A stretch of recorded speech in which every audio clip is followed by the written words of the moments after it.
Olá, meus irmãos e irmãs em Cristo Jesus.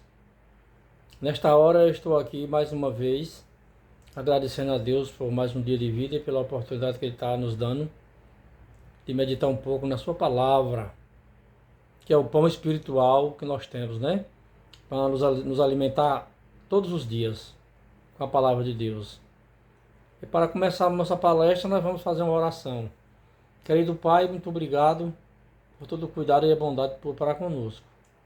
Agora que vamos falar da Tua palavra, que o Espírito Santo me dê sabedoria para que eu fale de acordo com a Tua vontade. E que seja para a honra e glória do Senhor Jesus. É em nome dele que eu peço e agradeço. Amém. Pois bem, meus queridos irmãos e irmãs em Cristo, vamos agradecer a Deus, né? Por mais um dia de vida, por todo o cuidado que Ele tem para conosco. Eu sou muito grato a Deus e estou todos os dias agradecendo a Ele, porque a sua bondade para conosco não tem limite. Porque nós somos muitos pecadores, muitos errados, né? Mas Deus nos ama assim mesmo. Então, meus queridos, nós vamos falar em um assunto de grande importância hoje. Como eu já disse, todos são importantes, mas tem uns que se destacam mais, né? Eu escolhi um tema aqui importante. Eu quero fazer uma pergunta para os irmãos e as irmãs. Você é um religioso, uma religiosa, ou você é espiritual? Nós vamos falar hoje sobre esse assunto. Pessoas que não eram religiosas, assim, praticantes da igreja, mas eram espirituais. Pessoas de fé, pessoas que confiavam em Deus, né? E nós vamos começar o nosso primeiro assunto em São Mateus, no capítulo do Evangelho de Mateus, capítulos 15 e os versos 21 a 28, que diz assim, nos fala sobre a mulher cananeia, né? Lá já em Lucas já fala uma mulher sírio-fenícia. Ela não era de Israel, era da Síria, né? E diz assim, partindo Jesus dali, retirou-se para os lados de Tiro e Sidom, que era lá Síria, né? E eis que uma mulher cananeia que viera daquelas regiões clamava, Senhor, filho de Davi, tem compaixão de mim. Minha filha está horrivelmente endemoniada. Ele, porém, não lhes respondeu palavra. E os seus discípulos, aproximando-se, rogaram-lhe, despede-a, pois ela vem clamando atrás de nós. Mas Jesus respondeu, não fui enviado senão as ovelhas perdidas da casa de Israel. Ela, porém, veio e o adorou, dizendo, Senhor, socorre-me. Então ele respondendo, disse, não é bom tomar o pão dos filhos e lançá-los aos cachorrinhos. Ela, contudo, replicou, sim, Senhor. Porém, os cachorrinhos comem das migalhas que caem da mesa dos seus donos. Então lhe disse Jesus, mulher, grande é a tua fé, faça-se contigo conforme queres. E desde aquele momento sua filha ficou sã. Então, meus irmãos e irmãs, aqui nos conta uma história muito importante, viu? Jesus desceu assim de maneira espontânea para o lado de Sidom, né? Diz a palavra aqui, uma mulher cananeia soube que ele vinha, que ele estava por ali, veio e começou a falar com ele. Senhor, tem compaixão de mim, que minha filha está muito terrivelmente doente. Eu penso que tu cure. E é interessante uma coisa, né? Ela chamou Jesus de filho de Davi. Aí vem uma pergunta para mim e para você. Como é que ela sabia que Jesus era filho de Davi? Porque é claro que ela estudava a Bíblia, né? Ela estudava as profecias, ela sabia que o Cristo vinha. Não era só o povo de Israel que sabia, não. Naquele tempo tinha muitas pessoas de outras nacionalidades que conheciam a Bíblia também, estudavam um pouco da Bíblia, né, que é o Antigo Testamento, e conheciam as profecias da vinda do Messias, do Salvador. E as características se encaixavam exatamente em Jesus, né? De acordo com os atos que ele falava. Então a gente vê aí uma mulher de outra nação que nem direito de ir ao templo não tinha, nem bem recebida em Israel não era, e tinha uma fé igual a ela, que ninguém tinha, que poucos tinham. Então, o que Jesus fez? Algumas pessoas acham que Jesus chamou ela de cachorro, mas isso aí é engano, é a pessoa que interpreta errado. Jesus disse: mulher, não é lícito pegar, eu fui enviado só as ovelhas de Israel, não é lícito pegar o alimento dos filhos e dar aos cachorrinhos. Ela disse: Senhor, eu sei. Mas os cachorros também comem das migalhas, né, da sobra. Então veja a humildade daquela mulher. Senhor, me dê pelo menos as migalhas. O resto que sobrar eu quero. Porque eu quero a minha filha sadia. Eu quero que você cure minha filha. E aí Jesus virou. E ela começou a insistir, né? E os discípulos disseram: Senhor, despede ela, descarta logo ela, que vem aí gritando atrás de nós. Aí quando Jesus parou, ela prostou-se aos pés de Jesus e disse: Senhor, me socorre, me ajuda, eu quero que tu cure minha filha. Aí Jesus disse: mulher, seja feita conforme a tua vontade, a tua fé. E a filha dela foi curada imediatamente, diz aqui a palavra de Deus. Então, meus irmãos, as pessoas de fora buscavam Jesus, enquanto que os fariseus, os saduceus e outras classes lá que se dizia o dono da religião, que julgava as pessoas, escolhia as pessoas que iam para o céu, né? Que para eles os estrangeiros, os samaritanos, os sírios eram tudo condenado, não buscava Jesus. Perseguia ele, buscava encontrar falha nele para condenar, fazia toda coisa errada, né? Não tinha a fé que essa mulher tinha. Então você vê que Jesus, ele é o Salvador de todos. Na realidade, aqueles rituais de Israel, Deus deu para Israel administrar. Mas qualquer um, de qualquer país, diz a Bíblia, que aceitasse aquele plano de Deus ali, fazia parte também. Tinha o mesmo direito de fazer o sacrifício, de adorar a Deus, né? Tudo direitinho. Só que ali era um sistema que vinha, que as pessoas tinham que vir de fora para dentro, né? E agora, quando Jesus veio, o sistema mudou. É de dentro para fora, né? No Antigo de Israel, no Antigo Testamento, era vinde e adorai o Senhor na beleza da sua santidade.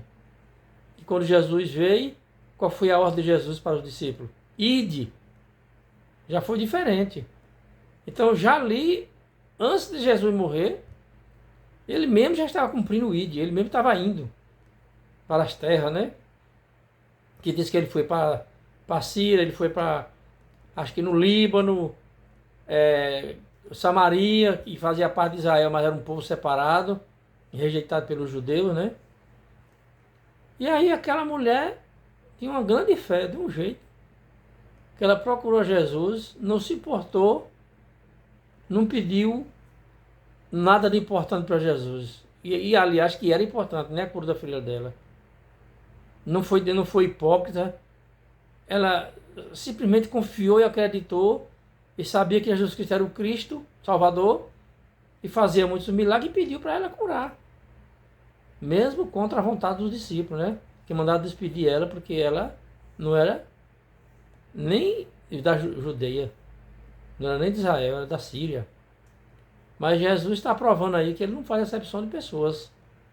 Todos que vai a ele, ele aceita e faz um milagre na vida da pessoa, né? Então, ele disse o quê? Vou tornar a repetir aqui os versículos final. Então lhe disse Jesus: ó mulher, grande é a tua fé, faça-se contigo como queres. E desde aquele momento sua filha ficou sã. Então, meus irmãos, as pessoas pensam que a gente não pode insistir com Deus pedindo uma coisa. Mas é errado isso. Nós podemos sim. E Jesus deu até o exemplo da viúva, né? Ele disse que tinha uma causa, e tinha um juiz muito ruim. E aí disse que ela ia direto, todo dia na casa do juiz, pedir justiça. Que ele julgasse o caso dela, e ela não falhava, não era direto. E o juiz se aborreceu com aquilo, disse: olha, eu não sou coisa boa, o juiz me reconheceu. Eu não sou peça muito boa, eu não gosto de fazer justiça, mas como essa mulher está insistindo muito, eu vou fazer. Assim Jesus disse isso para dar um exemplo, para nós insistir com Ele, com Deus, para que Deus resolva o nosso problema. Se você tem uma causa para resolver, meu irmão ou minha irmã, não desista não. Deus, Ele pode fazer tudo por você, depende da sua fé. Você tem que orar com confiança, não pode desistir, né? Que assim como essa mulher demonstrou a sua fé, e que não era de Israel, então você pode mostrar a sua fé também, confiando em Jesus, confiando em Deus, que Ele vai resolver o seu problema, como resolveu o dela, né? Agora nós vamos passar aqui para Atos, do capítulo 10. É uma passagem bem longa, mas a gente vai ler só o início e o final. Eu vou comentar aqui com vocês, que é a história do centurião Cornélio, que é outro estrangeiro, né, italiano, que também tinha muita fé em Deus, né? E aqui no capítulo 10 de Atos, no versículo 1 a 8, diz assim: morava em Cesareia um homem de nome Cornélio, centurião da corte chamada italiana, piedoso e temente a Deus, com toda a sua casa, e que fazia muitas esmolas ao povo, e de contínuo orava a Deus. Esse homem observou claramente durante uma visão, cerca da hora 9 do dia, um anjo de Deus que se aproximou dele e lhe disse: Cornélio. Este, fixando os olhos nele o olho, e possuído de temor, perguntou: que é, Senhor? E o anjo lhe disse: as tuas orações e as tuas esmolas subiram para a memória diante de Deus. Agora vai, envia mensageiro a Jope e manda chamar Simão, que tem por sobrenome Pedro. Ele está hospedado com Simão Curtidor, cuja residência está situada à beira-mar. Logo que se retirou o anjo que lhe falava, chamou 2 dos seus domésticos e um soldado piedoso dos que estavam a seu serviço, e enviou-lhe, contando tudo, enviou-os a Jope. Então, aqui a história é bem longa, a gente não vai ler tudo, né? Mas vou resumir aqui para nós. Então, o que é que aconteceu? Existia aquele homem lá em Cesareia, que era uma cidade importante da Judéia, chamado Cornélio, né, da corte italiana. Ele era italiano. Mas ele, coitado, como era italiano, estrangeiro, ele nem direito de ir ao templo ele não tinha, que os fariseus não deixavam. Mas como ele conhecia a história do Deus de Israel, ele começou a seguir sozinho. E aí ele começou, com toda a sua família, diz a Bíblia aqui. Ele começou a seguir sozinho, e aí ajudava as pessoas que precisavam. Era um homem muito bom, religioso, espiritual, E aí Deus mandou um anjo falar com ele. Disse: ó, Cornélio, tuas esmolas, tuas orações, elas estão sendo ouvidas, está na presença de Deus. Aí Deus me mandou aqui para tu ir lá em Jope, na casa de Simão o curtidor, que tem Simão Pedro lá, que era o apóstolo Pedro. E lá tu manda chamar ele, que ele vem e te explica tudo o que é que tem que fazer. Aí nesse intermédio, aí teve aquela visão do lençol, né, que Pedro chegou em casa na hora do almoço, enquanto esperava o almoço, subiu ao telhado, aí em cima, parecia uma laje, né, como se fosse uma laje hoje, para orar. Aí ele teve aquela visão do lençol, né, com 4 pontos cheio de répteis. Aí, quando ele terminou de orar, aí bateram na porta, aí ele desceu, o Espírito Santo avisou a ele, estão chamando ele, que era para ele descer e atender. E aí ele se apresentou, aí o homem contou a história.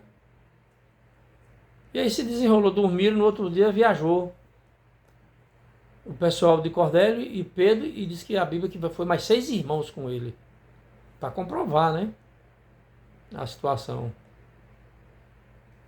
Aí viajou Pedro de Cornélio, aliás, de Jope para Cesareia. Aí chegando lá, aí Cornélio contou a mesma história para Pedro. Está escrito aqui, agora no verso 44 a 48, que diz assim: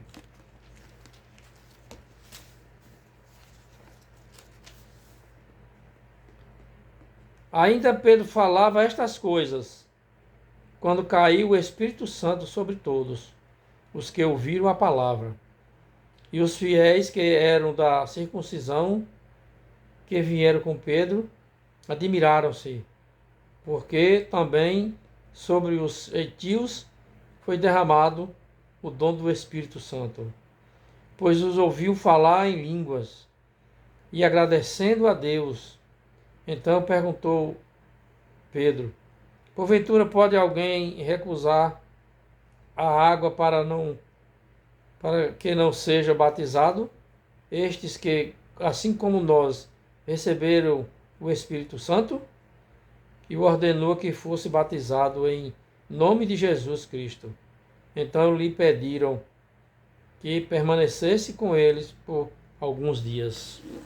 Então, meus irmãos, esse aqui já foi lá a primeira parte da mulher Sirofenícia, já foi com Jesus, né? Aqui já foi depois da ressurreição de Jesus, quando ele foi para o céu. Aqui já está em Atos, né? Mas eu estou falando para vocês essas duas histórias por quê? Porque elas são uma história de pessoas estrangeiras, né, que tinham uma fé viva em Deus. Veja que coisa mais bonita. Enquanto os judeus, os fariseus, que eram o dono da religião do templo lá, aqueles sacerdotes corruptos, que o que tinha muito lá era isso, rejeitavam essas pessoas, eles buscavam a Deus particular. Isso quer dizer o que para mim e para você, meu irmão? Que você não depende de líder religioso para poder você servir a Deus, não. Aqui está a prova. Não sou eu que estou falando, não. Se você está numa denominação, numa igreja, que o líder religioso quer que você faça tudo o que ele quer, ou que não aceita você do jeito que você quer, sirva a Deus sozinho ou sozinha. Onde é que está escrito na Bíblia que é proibido se servir a Deus sozinho? Cristo disse que onde tiver 2 ou 3 reunidos em seu nome, ele está presente. Não é porque você está alimentando multidões de pessoas, egoísmo de pastores, de líderes arrogantes, gananciosos, que só quer o dinheiro seu, não. Você serve esse povo aí. Cornélio era um homem de condição, ele dava as esmolas, ajudava as pessoas. Então faça o mesmo. Sirva a Deus na sua casa, estude a palavra de Deus, a Bíblia, e faça a vontade de Deus, assim como Cornélio fazia. Já que ele era rejeitado pelos líderes da igreja, do templo, na época, ele não se intimidou nada. Alguém podia dizer assim: se eu não vou servir a Deus porque Eu não tenho o direito de ir no templo, fazer um sacrifício nem nada. Cornélio não fazia sacrifício de nada. E era um homem de fé. Era um homem que orava a Deus. Era um homem que ajudava os pobres. E servia a Deus da maneira que ele sabia. E Deus o aceitou. Foi de uma maneira tal que mandou um anjo conversar com ele. E buscar Pedro para ter as instruções que ele precisava. E agora você vai ficar dependente de líderes religiosos? Dependente de estar servindo os outros, servindo a Deus da maneira que os outros querem? Não. Você tem que demonstrar, meu irmão, a sua fé como a mulher Cirofinícia e como Cornélio, que eram pessoas estrangeiras, que nem iam na igreja, nem iam no templo. Naquele tempo tinha mais só a sinagoga, né? E o templo, mas eles não aceitavam os coitados lá. É um povo rejeitado pelos judeus. E Jesus chegou, quebrou essas barreiras de preconceito, né? E mostrou para a mulher Cirofinícia que ele veio para todos. E Deus mandou o anjo para falar com Cornélio, mandar buscar Pedro, para mostrar que a salvação é de todos, né? Então, no final do discurso, Pedro disse, referindo-se ao lençol, né? Que ele tinha visto, de répteis que ele não comia. Aí ele foi entender a visão. Que Deus não fazia exceção de pessoas, que em qualquer lugar quem buscasse ele aceitava. Apesar de muitos religiosos por aí pegar essa visão do lençol, que era cheio de réptil, e aplicar para comida. Aqui não tem nada a ver com alimentação. Aqui não tem assunto de comida, de animais limpos, nem nada. Era uma visão simbólica que Deus deu a Pedro, porque para Pedro, os estrangeiros também eram imundos. Eles consideravam os estrangeiros de imundos, fora do reino de Deus. Mas aí Deus mostrou para Pedro aí que ele ama a todos e que ele salva todos que busca ele. É só você tomar sua decisão, que Deus vai lhe ajudar. A mesma coisa, servindo a Deus em casa, em qualquer lugar. O importante é você seguir a Bíblia, ser orientado pela Bíblia, e o Espírito Santo vai lhe dar sabedoria, e você vai entender e fazer a vontade de Deus. Assim como Cornélio fazia, e a mulher Cirofinícia, né? E aqui nós temos mais um assunto que eu gostaria de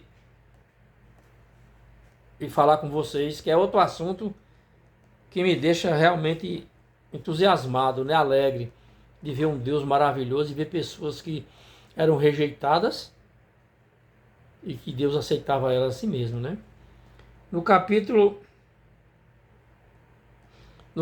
7 de Lucas, tem outra passagem de outra pessoa que também não era de Israel e era um homem de fé.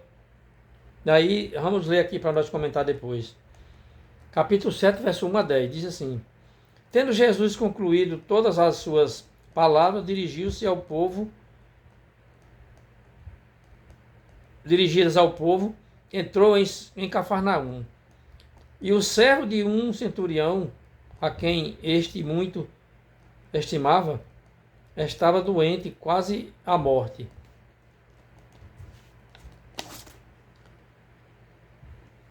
Tendo ouvido falar a respeito de Jesus, enviou-lhe alguns anciãos dos judeus, pedindo-lhes que viessem curar o seu servo. Estes, chegando-se a Jesus, com instância lhe suplicaram, dizendo: Ele é digno de que lhes faça isto, porque é amigo do nosso povo, e ele mesmo nos edificou a sinagoga. Então Jesus foi com eles. E já perto da casa, o centurião enviou-lhe amigos para lhe dizer: Senhor, não te incomodes, porque não sou digno de que entre em minha casa. Por isso eu mesmo não me julguei digno de ir ter contigo. Porém, manda com uma palavra, e o meu rapaz será curado. Porque também eu sou homem sujeito à autoridade, e tenho soldados às minhas ordens. E digo a este: vai, e ele vai. E a outro: vem, e ele vem. E ao meu servo: faze isto, e ele faz. Ouvindo essas palavras, admirou-se Jesus dele e, voltando-se para o povo que o acompanhava, disse: Afirmo-vos que nem mesmo em Israel achei fé como esta. E voltando para casa, os que foram enviados encontraram curado o servo. Você vê aí, meus irmãos, aí que história maravilhosa, né? Quando eu leio essa história, eu fico realmente alegre de ver como Jesus é maravilhoso, né? Então tinha aquele homem lá, centurião, não diz o nome dele, centurião era no tempo dos romanos, era aquela pessoa que tomava conta de 100 soldados. Ele chamava centurião porque tomava conta de um comando de 100 soldados. E ele era um homem muito rico. E aí diz aqui a história que ele ajudou a fazer a sinagoga. Fez a sinagoga para o pessoal adorar. Aquele povo que era rejeitado lá do templo. E aí o povo de judeu, ele não se achou digno de ir, pediu aos judeus amigos que fossem. E os judeus amigos disseram: é o mestre, atende ele, porque ele é amigo nosso, fez a sinagoga para nós, ajuda nós, é um homem bom. E aí Jesus simplesmente encaminhou, né, para a casa dele para se curar o rapaz. Mas Jesus se surpreendeu com alguém que ele mandou dizendo: Senhor, eu não sou digno de tu vir na minha casa. Olha que humildade. É coisa mais linda, né? Quando a gente vê uma história de um homem assim, um homem de bem. Eu não sou digno de tu vir na minha casa não, Senhor. Claro que a casa dele era casa de luxo, né? Que era um homem rico, né? Era centurião, devia ser italiano também, tomava conta de 100 soldados. Agora, Senhor, diga a Jesus o seguinte, que eu sou um homem sujeito à autoridade e tenho também soldados a meu comando. Digo a ele, um vai, ele vai. Diga vem, ele vem. Diga isso, faça isso, ele faz. Então, Senhor, em outras palavras, ele estava dizendo o quê? Jesus, tu é um Deus poderoso, eu acredito em ti, então abaixa tu dizer uma palavra, que o meu servo será curado. Aí diz aqui a história que quando Jesus ouviu essas palavras, Jesus poderia, se fosse um pecador miserável que nem eu, diria assim: esse cara não quer que eu vá na casa dele, então ele não quer um milagre não, né? Não é assim que o ser humano diz? Muita gente dizia isso, né? Eu dizia que sou pecador miserável, agora... Aí Jesus, quando ouviu essa palavra, o que é que Jesus fez? Ia muita gente atrás dele, né? Acompanhando Jesus. Ele virou e disse uma frase que chega a me arrepia quando eu vejo essa frase. Nem mesmo em Israel encontrei tamanha fé. Já pensou que coisa maravilhosa? Então, meus irmãos, o que é que o que isso nos ensina? Você vê hoje em dia, e toda a vida teve igrejas cheias de gente religiosa. Religiosa tem mesmo, tem muitos. Agora eu lhe pergunto, quantos tem que são espirituais? Porque ser crente e ser religioso é fácil. Agora, ser cristão e ser espiritual é diferente, viu? E aqui nós vimos, né? 3 pessoas estrangeiras que não tinham direito de ir numa igreja, lá no templo de Israel, eram consideradas como imundos. Os judeus, os líderes fariseus, diziam que eles não tinham direito na salvação. A conversa lá era essa. Para os judeus, samaritano, italiano, sírio, libanês, aqueles países gregos, ali da região deles, tudo era perdido, tudo era considerado como imundo. Não tinha direito de ir no templo. Não podia fazer uma oração a Deus no templo, não podia fazer sacrifício, então. Para poder a pessoa ser aceita por eles, tinha que aceitar todas as ideias deles. Todas as ideias malucas deles, os fariseus. Que fizeram da religião judaica um absurdo. Uma carga pesada que ninguém podia carregar. E eles mesmo não carregava. Ele mandava os outros fazer. Era o tipo de religioso que dizia, faça o que eu mando e não faça o que eu faço. E aí eu lhe pergunto para você, meu irmão e minha irmã, que é religioso, que frequenta alguma igreja, não está assim do mesmo jeito hoje? Os líderes religiosos hoje, a maioria, não vou dizer que seja todos, né? Mas uma grande parte, talvez a maioria, seja assim. Faz coisas absurdas e chega, vai para as igrejas falar para você fazer aquilo que ele quer. Ele acha que ele tem o direito de fazer e não tem nada. E não tem nada mesmo, porque eles fazem aí, deita e rola e não tem nada. Agora vamos ver no dia de acerto de conta com Deus. E o que é que vai acontecer com eles, né? Porque eles praticamente estão igual os fariseus, escolhendo pessoas que vão para o céu mais eles. Sendo que nem eles não estão indo. Porque segundo a Bíblia o que eles fazem é tudo errado. Só são religiosos para ganhar o dinheiro, por interesse pessoal. Então nós vivemos, meus irmãos, praticamente a mesma coisa do tempo de Jesus. Muitas igrejas hoje, muitos líderes religiosos, mas quando a gente vê com a notícia da vida desse povo, é um absurdo. Não tem como, né, acreditar nos homens desses. E o pior de tudo é que as igrejas desse povo vivem cheia. Por que vive cheia? Porque o povo não estuda a Bíblia. Quando estuda, não acredita no que a Bíblia diz, acredita no que o líder diz. E o líder estuda um pouco da Bíblia, interpreta do jeito que ele quer e fala para as pessoas acreditam. E aí a vida continua assim. Eles achando que vai para o céu e que as pessoas vão com ele. Porque as pessoas só vão com ele se der dinheiro para eles. Se o membro não der dinheiro para eles, já era. É rejeitado. Às vezes o cara vai até para a igreja, a mulher, o homem, mas para ele não tem valor nenhum. Porque o interesse deles não é ir para o céu. Eles só falam no céu, falam na volta de Jesus. Eles falam essas coisas, que é para animar o povo. Mas se você for olhar para a vida dele, é a mesma coisa dos fariseus. Pratica tudo quanto é tipo de coisa, porque se acha o dono da religião, se acha o dono da salvação. E a salvação, o dono é Jesus Cristo. E ele vai salvar aqueles que chegarem a ele, não importa o lugar, não importa onde você esteja, não importa se você esteja sozinho, você está servindo a Deus. Porque Jesus Cristo disse, quando tu tiveres vontade de orar, vai para o teu quarto. Ora em Deus em secreto que Deus ouve. Você não precisa falar alto para Deus ouvir, não.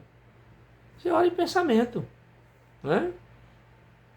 Tem até um ditado aí que quando você não tiver vontade de orar, ou chora, ou fica em silêncio, pensando em Deus. Deus está orando do mesmo jeito.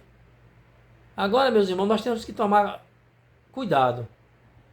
Pegar a Bíblia, as Santas Escrituras, que Deus mandou escrever para nós, e procurar seguir o que ela manda, viu? Procurar sabedoria a Deus, procurar entendimento. E eu vou te dizer, viu? Nós, para ir para o céu, é unicamente Jesus Cristo que nos leva. Não fique confiando em certos líderes não, viu? Porque eu acompanho as redes sociais aqui e eu vejo alguns vídeos de alguns líderes que eu vou te dizer, viu? Um povo que mente. Os caras contam cada experiência mentirosa, falsa, para enganar as pessoas. E o que eu mais me admiro é que as igrejas desse povo é cheia. Deve cheia, dando dinheiro a eles e achando que vai para o céu desse jeito. Mas aqui é a história da mulher Sirofenícia, a história do centurião, Cornélio, e do outro centurião nos mostra. E para você servir a Deus, não é só de igreja não. É claro que eu não estou dizendo que você não ir na igreja. Se você quiser ir para a sua igreja, sua comunidade, vá. Agora vá com a Bíblia no coração, com a palavra de Deus. Não para escutar conversa fiada e mentira, como a gente vê por aí nessas igrejas aí. Os líderes mentindo, contando fantasia para o povo, e o povo acreditando e dizendo glória a Deus, aleluia. E ainda diz assim ainda. Você sabe, você vê. Você acompanha as redes sociais e você vê. Nas televisões também deve passar, porque antigamente passava, eu não assisto mais televisão, aberta, para mim é uma coisa sem futuro, só tem o que não presta. Então eu prefiro ficar com minha Bíblia em casa, orando a meu Deus, procurando fazer a vontade dele, e aí ele vai me atender do mesmo jeito. Tá bom? Então, meus irmãos, eu espero que você pegue sua Bíblia, pegue essas passagens, estude em sua casa e veja se eu estou falando certo ou não. E faça uma reflexão. Converse com Deus, que Deus vai lhe orientar. Que Deus abençoe sua família, abençoe seus negócios, seu trabalho, abençoe sua vida em geral, né? E acima de tudo, que Ele ajude na sua fé. Ele dê entendimento para que você entenda realmente um pouco da palavra de Deus, assim como eu entendo um pouco. Que esse pouco que a gente entende, Deus reconhece. Se você ser sábio, estudar teologia, coisas profundas não. Ok? Então, para finalizar, eu quero lhe pedir mais uma vez que se inscreva no canal. Passe para as pessoas que você vê que gostam da palavra de Deus, da Bíblia, estudar a Bíblia. E assim o canal vai crescer para a honra e glória de Deus. Porque o canal é de Deus. Eu falo, você assiste, você se inscreve, você passa para as pessoas. E quem administra o canal é nós. Não é eu não, eu não sou dono de nada aqui não. Entendeu? Que Deus abençoe e nos livre do mal e aumenta-nos a fé a cada dia. Amém? Então, para concluir, aquela frase. Se você ainda não aceitou Jesus como seu Salvador, no dia que você aceitar, as suas atitudes nunca mais vão ser as mesmas. O Espírito Santo de Deus vai trabalhar na sua vida e você vai servir a Deus em espírito e em verdade. E se preparar para a breve volta de Jesus, para a gente juntos morar no céu com Ele eternamente. Amém? E fiquem com Deus.